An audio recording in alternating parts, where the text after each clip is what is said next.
تو اللہم افتح لی ابواب رحمتک، مسجد سے باہر قدم رکھوں تو اللہم انی اسألک من فضلک، میری زبان سے کبھی جھوٹ نہ نکلے تاکہ میرا محبوب محمد رسول اللہ مجھ سے ناراض نہ ہو، میری زبان سے کبھی عہد شکنی نہ ہو، کہیں محمد رسول اللہ کی زبانی میں منافقوں میں شامل نہ ہو جاؤں، میری زبان سے کبھی گالی نہ نکلے کہیں محمد رسول اللہ صلی اللہ علیہ وسلم کے پیشن گوئی کے مطابق میں منافقوں میں شامل نہ ہو جاؤں، میرے پاس اگر امانت رکھی جائے تو اس امانت میں مجھ سے کبھی خیانت نہ ہو، کہیں محمد رسول اللہ صلی اللہ علیہ وسلم کے پیشن گوئی کے مطابق میں خالص منافقوں کے اندر شامل نہ ہو جاؤں، میری زندگی کے اندر کبھی نماز نہ چھوٹے، کہیں اللہ کے رسول صلی اللہ علیہ وسلم کی زبانی میں کافروں میں شامل نہ ہو جاؤں، میں بدعتیوں میں نہ شامل ہو جاؤں، کہیں محمد رسول اللہ کل قیامت کے دن مجھے یہ نہ کہے سحقن سحقن دفع ہو جا میرے دربار سے، آج تجھے میرے ہاتھوں سے آب کوثر کا پانی نہیں ملے گا، اس گرمی میں جہاں پر پانی یہاں سینے تک ہوگا، فرمائیں گے محمد رسول اللہ لما غیرتمونی بعدی، اس وجہ سے کہ تم نے میرے بعد دین کو بدل دیا تھا،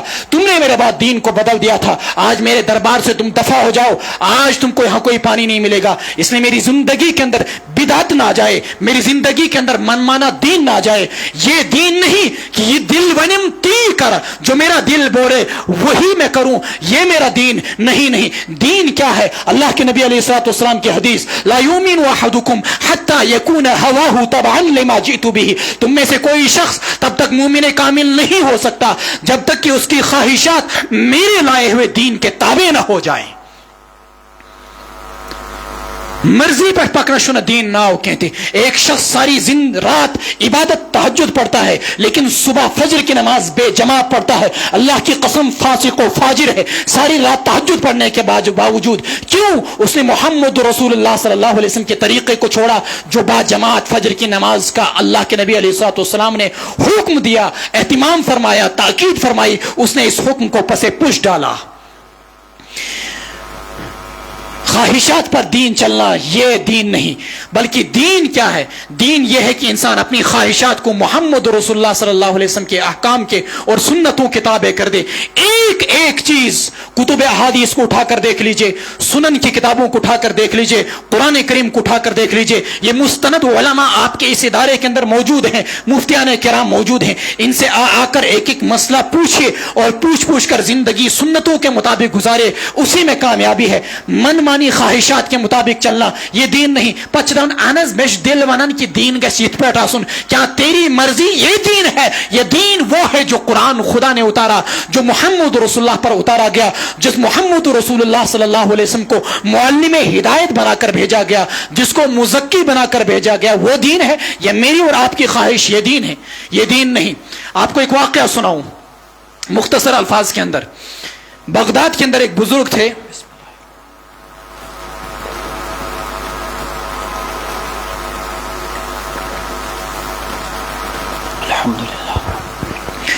وہ عشاء کی نماز ہمیشہ ساری زندگی پابندی کے ساتھ پڑھا کرتے تھے۔ ایک دن گھر کے اندر مہمان آ گئے، مہمانوں کے ساتھ مصروف ہو گئے، نتیجہ یہ نکلا کہ ان کی جماعت چھوٹ گئی۔ وہ باہر نکلے، کہا چلو اس محلے میں نہیں دوسرے محلے میں نماز پڑھتا ہوں۔ دوسرے محلے میں گئے، وہاں پر بھی جماعت ختم۔ تیسرے محلے میں گئے، وہاں پر بھی جماعت ختم۔ حتیٰ کہ بغداد کے اکثر محلوں کے اندر وہ گھومے، ہر جگہ عشاء کی جماعت ہو چکی تھی، مسجدیں بند ہو چکی تھی، لوگ گھروں کو جا چکے تھے۔ اب یہ پریشان حال کہ ساری زندگی تو جماعت چھوٹی نہیں، آج چھوٹ گیا، اب کیا کروں؟ گھر میں آئے، انہوں نے دل میں سوچا کہ ایک نماز کو با جماعت پڑھنے کا ثواب انسان کو 27 نمازوں کا ثواب ملتا ہے، ایسا کیوں نہ کروں کہ میں عشاء کی نماز کو 27 بار دہراؤں، ریپیٹ کروں، تاکہ مجھے 27 نمازوں کا ثواب مل جائے۔ چنانچہ انہوں نے عشاء کو پڑھنا شروع کر دیا، 1 بار 2 بار 3 بار 4 بار 27 بار عشاء کی نماز انہوں نے پڑھی۔ تقریباً میں نے 1.5 ہاتھ قریب رکعت، 120 کے قریب رکعت پڑھی انہوں نے۔ پھر اس کے بعد سو گئے۔ سونے کے بعد انہوں نے ایک جماعت کو خواب میں دیکھا، نورانی جماعت سواریوں پر تیزی کے ساتھ آگے کے لیے جا رہی۔ یہ ان کے پیچھے دوڑے کہ مجھے بھی اپنے ساتھ لے جاؤ، میں بھی تمہیں میں سے ہوں، مجھے بھی اپنے ساتھ شامل کرو۔ وہ رکے نہیں، یہ پیچھے پیدل دوڑتے رہے، وہ رکے نہیں۔ جب انہوں نے زیادہ اصرار کیا تو ایک بزرگ نے سواری پر سے ان کو واپس کہا، فرمایا کہ تم ہمارے ساتھ شامل نہیں ہو سکتے ہو، کیونکہ یہ وہ لوگ ہیں جنہوں نے عشاء کی نماز با جماعت پڑھی تھی اور تم نے عشاء کی نماز بغیر جماعت کے پڑھی، اگرچہ 27 بار پڑھی، وہ تم کو نفلوں کا ثواب ملے گا، لیکن اس جماعت کا ثواب نہیں ملے گا جو ہم نے با جماعت پڑھی۔ یہ ہے سنت۔